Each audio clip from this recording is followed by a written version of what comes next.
ఈ మధ్య పవన్ కళ్యాణ్ గారు చంద్రబాబు నాయుడు గారి దగ్గర ఉన్నటువంటి లా అండ్ ఆర్డర్ ఫెయిల్యూర్ అయింది. అలాగే హోం శాఖ కూడా పూర్తి స్థాయిలో ఫెయిల్యూర్ అయిపోయింది. ఆ శాఖ నేనే తీసుకుంటాను అని చెప్పి పవన్ కళ్యాణ్ గారు మాట్లాడిన విధానం మనం చూసాం. ఆ తర్వాత పవన్ కళ్యాణ్ గారిని టార్గెట్ చేసుకుంటూ ఆయన శాఖ పనితీరు సరిగ్గా లేదు, ఆయన చేతకాంతాన్ని 2 సార్లు బయటపెట్టారు మన పచ్చ మీడియా.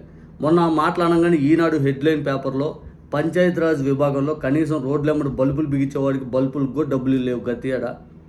కేంద్ర ప్రభుత్వం దగ్గర నుంచి రావాల్సిన బకాయిలు రాక అవి తీసుకొచ్చే ప్రయత్నం చేయలేక, ఆ తర్వాత కాంట్రాక్టులు చేసిన బిల్లులు చెల్లించలేక, గ్రీన్ అంబాసిడర్లకు డబ్బులు ఇవ్వలేక పూర్తిగా పంచాయతీరాజ్ శాఖ చేతులు ఎత్తేసిన పరిస్థితికి వచ్చిందని చెప్పి ఈనాడు హెడ్లైన్ పేపర్లో రాసింది.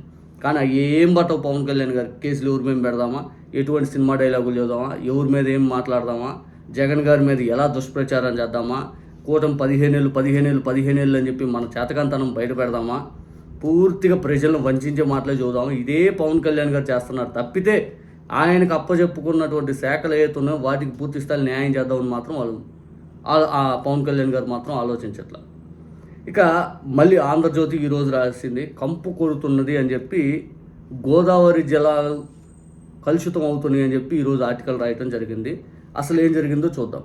రాజమహేంద్రవరంలో గోదావరి నీటి కలుషితం ఆగట్లేదు, రాష్ట్ర జీవనాడికి కలుషితం కాటు తప్పడం లేదు, నీటిని కలుషితం చేయడంలో పేపర్ మిల్లు నల్లా ఛానల్దే ప్రధాన పాత్రం. పేపర్ మిల్లు కలుషితం చేసిన తర్వాత నల్లా ఛానల్ మరింత దారుణంగా నదీ జలాలను మార్చేస్తుంది. రాత్రి వేళల్లో వ్యర్థాలతో పాటు మురుగునీటిని గుట్టుచప్పుడు కాకుండా నదిలోకి వదిలేస్తున్నారు. ఆ మురుగునీటి కలిసే చోటు పరిసర తీరంలో పెద్ద ఎత్తున వ్యర్థాలు పేరుకుపోతున్నాయి. దీంతో నల్లా ఛానల్ ఎగువనున్న కోటిలింగాల ఘాటు నుంచి దిగువన పుష్కర మార్కండేయ తదితర ఘాటుల్లో నీరు దుర్వాసన వస్తుంది.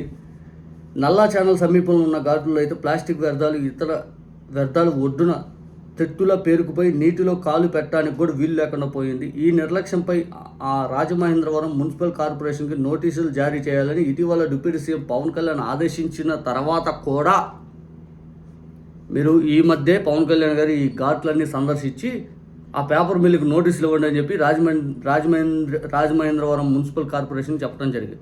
వాళ్ళు ఇచ్చారో తెలియదు కానీ ఆ నోటీసులు ఎడైతే రాయలేదు కానీ ఆ నోటీసులు జారీ చేయమని అంత సీరియస్ వార్నింగ్ ఇచ్చినా కూడా ఈ వ్యర్థాలనే ఆగట్లా, ఈ మురుగు నీరు అనేది ఆగట్లా, కలుషితం ఇంకా పెరిగిపోయిందని చెప్పి ఇక్కడ రాయడం జరిగింది.